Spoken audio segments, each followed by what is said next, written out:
Our next guest said he can clearly say, "I told you so." Back in November, the UK's government weather forecasting office claimed that this winter would be mild.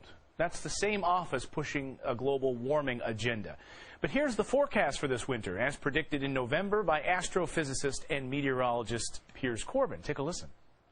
The winter, December to February, inclusive in Britain and Europe, will be exceptionally cold and snowy, like hell frozen over at times. He was right. It feels like that outside right now. You're looking at video of an extremely snowy Britain from this week. So much for global warming. He says prepare for the ice age. Piers Corbyn joins us now.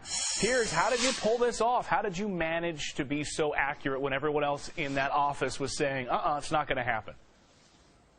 Well, the science, so-called, of these scientists you referred to is failed science based on fraudulent data.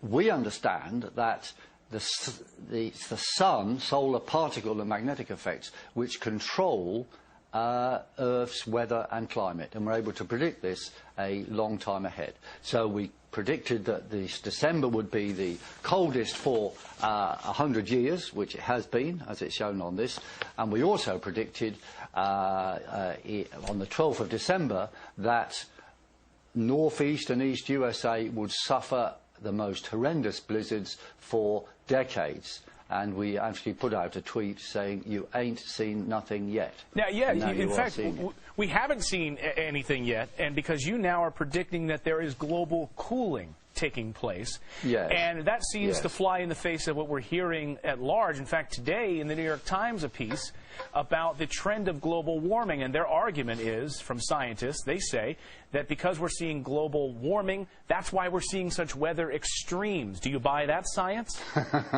No, it is complete nonsense. It's fiction. It comes from a cult ideology. There's no science in there, no facts to back them up. Historically, the only correlation between carbon dioxide and temperatures over millions of years is that world temperatures drive carbon dioxide levels, not the other way around. What they have is they fiddle the facts in order to justify political attacks, carbon trading, extra taxation on the public. But Piers, you know, the critics would say, well, wait a second. They'd say, hold on a second, Piers. They're saying we're seeing global ice sheets melting. We're seeing the Arctic Circle being opened up in such a way that Russia now laying claim to certain land up there that never before. We have ships going up there. What do you say to them?